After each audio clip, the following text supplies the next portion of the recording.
अस्सलाम वालेकुम दोस्तों, उम्मीद करता हूँ आप भाईजान बहने सब खैरियत से होंगे। अल्लाह आप सबको सम्मान मेरे की परेशानी दूर पर अल्लाह की ज़ात किसी का मोहताज न कर। तो प्यारे भाई कैसे हैं आप? वीडियो के शुरू में आपके लिए यही दुआ करता हूँ, जहाँ रहो खुश रहो, आबाद रहो और आप तक कोई भी दुख दर्द नहीं पहुँचे। तो प्यारे भाई, खबीस और जिन्नात को जलाने का अमल है ये। कोई भी जिन्नात आपको तंग करती है, कोई भी मसला आपसे करती है, पहले तो आपको मैं यही बात बोलूँगा कि अपनी हिफाजत ज़रूर कर लें, फिर उस खबीस से लड़ने का फ़ायदा आपको ज़रूर होगा। तो प्यारे भाई, जो मैं आज ख़ास राज और आज आपको हिफाजत का राज बताऊँगा, तो वो बहुत ही पावरफुल और तजुर्बाशुदा ख़ास अमल है। कोई किसी भी जिन्नात के बादशाह को भी ताकत नहीं है कि आपको नुकसान दे। तो प्यारे भाई, चलते हैं अपने अमल की जानिब। तो तब तक के लिए आपसे छोटी सी गुजारिश करना होगा, जिसने मेरे चैनल को सब्सक्राइब नहीं किया सब्सक्राइब कर लें, साथ में बेल आइकन क्लिक कर लें, आपको नई आने वाली वीडियोस का नोटिफिकेशन मिलता रहेगा। तो प्यारे भाई आपको मैं बता रहा हूँ कि अपनी हिफाजत आपको कैसे करनी है। तो प्यारे भाई, आपने ऐसा करना है कि 7 बार आयतल कुर्सी पढ़ लेना है और आगे पानी का गिलास भर के रखना है। 7 बार आयतल कुर्सी पढ़ लेना है, उस पर दम करना है और पानी का गिलास पी लेना है।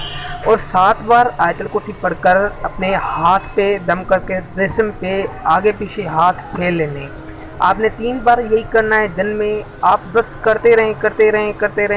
ये तो आपका हथियार बनता रहेगा। कोई भी खबीस को ताकत नहीं है, कोई भी जिन्नात को ताकत नहीं है, कोई भी खबीस को ताकत नहीं है, कोई भी जिन्नात को ताकत नहीं है जो आपके पास आएगी। 7 बार आयतल कुर्सी पढ़ के पानी का गिलास अपने सामने रख लेना है वज़ू वगैरह करके, और फिर आपने आयतल कुर्सी पढ़नी है 7 बार, उसके गिलास पे दम करना है और पानी पी जाना है। और 7 बार हाथों पे दम करके अपने जिस्म पे हाथ फेर लेने। ये आपका हिफाजत का कड़ा हो जाएगा। यानी ये बहुत बड़ा कड़ा है जो अमलियात के दौरान में जो जिनकी हाज़िरी करते हैं, तभी यही कड़ा में हम ये लगाते हैं। मैं उस्ताद ने मुझे बताया था, ये बहुत ही तजुर्बेशुदा और ख़ास अमल है। और आपने जब रात को सोना है तब आपने क्या करना है, चारों कुल पढ़ लेने हैं। चारों कुल पढ़ के और आयतल कुर्सी 7 बार पढ़ के अपने हाथ पे दम करके और जिस्म पे हाथ फेर लेने। और जब नींद में उठो तो ऐसा ही करना है। आपने चारों कुल पढ़ के और 7 बार आयतल कुर्सी पढ़ के अपने हाथों पे दम करके और फेर लेने जिस्म। और सुबह को दोपहर को और शाम को आपने गिलास पे पानी पे दम करना है 7 बार और हाथों पे दम करके जिस्म में फेर लेने और पानी पे दम करके पानी पी लेना है। तो प्यारे भाई, ये रोज़ाना आपने करना है। फिर आपको कब कोई भी खबीस की जिन्नात की ज़रूरत नहीं है डरने की, क्योंकि हम अशरफुल मखलूक़ात हैं। ये खबीस से हमसे डरती हैं, ठीक है ना। आपको कोई भी ज़रूरत नहीं है डरने की।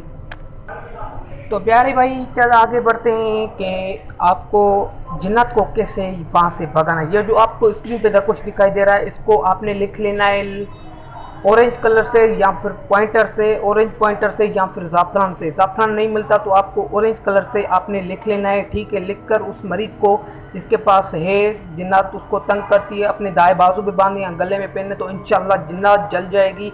जिन्नात दोबारा यहाँ पे नहीं आएगी। अगर आएगी तो वो जल जाएगी, खबीस मिट जाएगी। और दूसरा मैं अमल खबीस के लिए अपलोड कर रहा हूँ, जो आसमान से फरिश्ते आते हैं और उसको खबीस को जला देते हैं, तो वो भी मैं अपलोड कर दूंगा। आज ये भी ख़ास अमल बता रहा हूँ।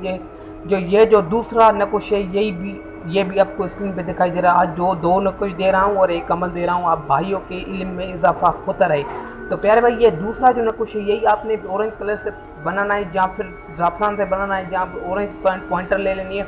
आपने बनाकर दाएं बाजू पे बांधना है या गले में पहनना है। और एक नकुश जो हज़रत मोहम्मद सल्लल्लाहु अलैहि वसल्लम का जिसमें नाम लिखा है, वो मरीज़ को आपने पिलाना भी है, पानी में आपने रख देना है, फिर आपको पिलाना भी है वो नकुश, तो वो पिला भी सकते हैं। और जो दूसरा नकुश आपको बताया, वो अपने गलों में या दाएं बाजू पे बांधना है, तो इंशाल्लाह जिन्नात आएगी तो जल जाएगी। ये तजुर्बाशुदा और ख़ास अमल अब भाइयों को आज मैं दे रहा हूँ। तो प्यारे भाई, आपसे जो है ना, यही गुजारिश करूँगा कि पक्के ईमान से ये अमल कर लें, तो इंशाल्लाह किसी खबीस के बाप को ताकत नहीं है कि आपको आपके सामने आ जाए और मुसलमान के सामने से आके गंदी हरकतें करे। उसको दम ही नहीं है, उसको इतनी ताकत ही नहीं दी है खुदा ने। हमको अशरफुल मखलूक़ात बनाया है खुदा ने, तो हम ताकत रखते हैं, उसको ताकत नहीं है। ठीक है प्यारे भाई, मैंने सब तरतीब आपको बता दी गई है। अगर कोई बात रह गई हो तो मुझे कमेंट में पूछे, मैं ज़रूर जवाब दूंगा। तो प्यारे भाई, जो आपने कमेंट की थी उसकी मैं कमेंट पे यही वीडियोस लाया हूँ और आपने अमल करना है, ठीक है ना। आप मेरे भाई हो, ऐसी कोई बात नहीं है।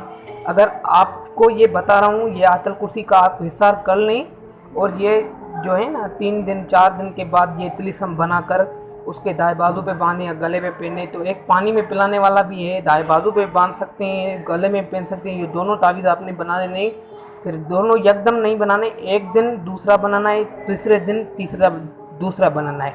एक दिन एक टाइम में 2 तिलिस्म नहीं बनेंगे, नहीं तो बंदिश लग जाएगी, ठीक है ना। 2 तिलिस्म आपने बना लेने हैं। तो प्यारे भाई, आपने ऐसा ही कर लेना है, ठीक है।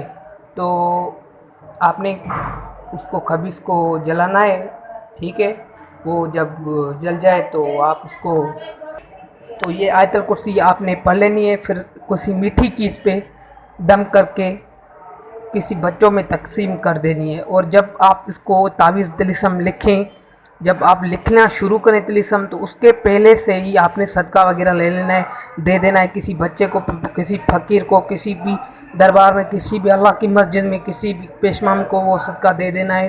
क्योंकि जो सदका है ना, वो मुसीबत को टाल देता है।